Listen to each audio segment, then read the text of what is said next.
पाठ 22 अपठित गद्यांश unseen pros passages. अपठित गद्यांश उन गद्यों के अंश होते हैं जिन्हें छात्रों ने पाठ्यपुस्तक में नहीं पढ़ा है। अपठित गद्यांश का उद्देश्य होता है विद्यार्थियों के गद्य की समझ को परखना तथा उसमें समझने की प्रतिभा का विकास करना।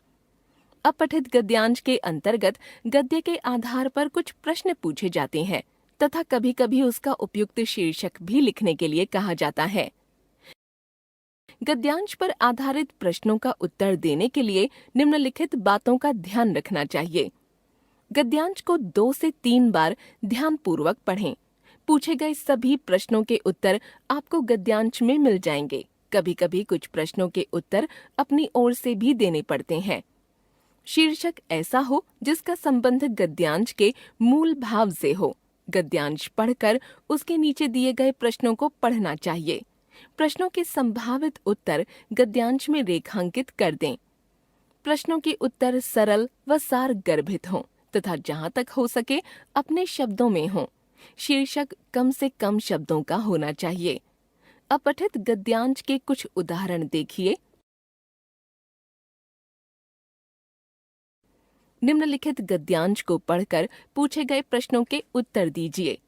स्वस्थ शरीर वाला मनुष्य ही इस संसार के सभी प्रकार के सुखों को भोग सकता है तथा सुखमय जीवन बिता सकता है।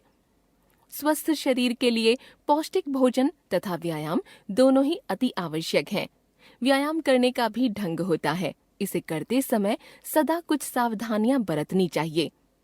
पहली सावधानी यह है कि आयु, समय व शरीर की क्षमता के अनुसार ही व्यायाम करना चाहिए। दूसरी सावधानी यह है कि सही व्यायाम का चुनाव करना चाहिए तथा व्यायाम की उचित मात्रा निश्चित करनी चाहिए। तीसरी सावधानी यह है कि शुद्ध वायु, प्रकाश वाले खुले स्थान में व्यायाम करना चाहिए। व्यायाम के तुरंत बाद स्नान नहीं करना चाहिए। व्यायाम के अनेक लाभ हैं। इससे शरीर में शुद्ध रक्त का संचार होता है, भोजन ठीक से पचता है, शरीर पुष्ट बन जाता है, थकान कम अनुभव होती है तथा मस्तिष्क भी स्वस्थ रहता है। प्रश्न क स्वस्थ शरीर के लिए क्या आवश्यक है? उत्तर स्वस्थ शरीर के लिए पौष्टिक भोजन तथा व्यायाम दोनों आवश्यक हैं।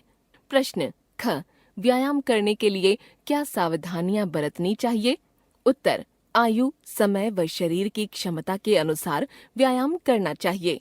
शुद्ध वायु, प्रकाश वाले खुले स्थान में व्यायाम करना चाहिए। प्रश्न ग व्यायाम के क्या लाभ हैं?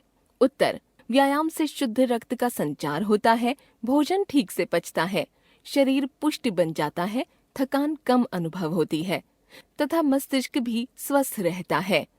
प्रश्न घ विलोम शब्द लिखिए। शुद्ध, प्रकाश, उचित, स्वस्थ।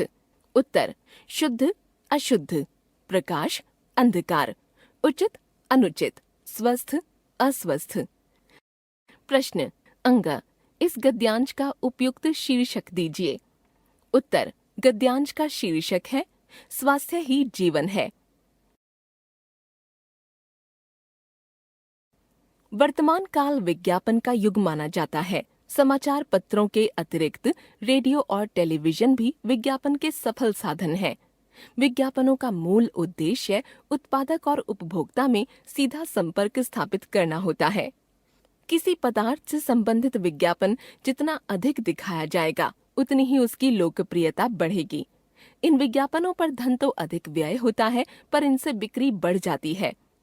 ग्राहक जब इन आकर्षक विज्ञापनों को देखता है तो वह उस वस्तु विशेष के प्रति आकृष्ट होकर उसे खरीदने को बाध्य हो जाता है।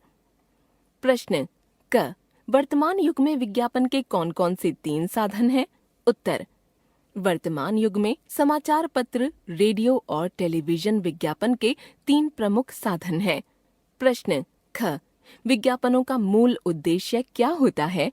उत्तर विज्ञापनों का मूल उद्देश्य होता है उत्पादन करने वालों तथा उत्पादित वस्तुओं का प्रयोग करने वालों में सीधा संपर्क स्थापित करना। प्रश्न ग उत्पादक विज्ञापनों पर धन व्यय क्यों करता है? उत्तर उत्पादक विज्ञापनों पर धन इसलिए व्यय करता है क्योंकि इससे उसकी वस्तुओं की बिक्री बढ़ जाती है। प्रश्न घ ग्राहक पर विज्ञापनों का क्या प्रभाव पड़ता है? उत्तर, ग्राहक जब किसी वस्तु के विज्ञापन को देखता है तो वह उस वस्तु के प्रति आकर्षित होकर उसे खरीदने के लिए मजबूर हो जाता है। प्रश्न अंगा, इस गद्यांश का उपयुक्त शीर्षक दीजिए।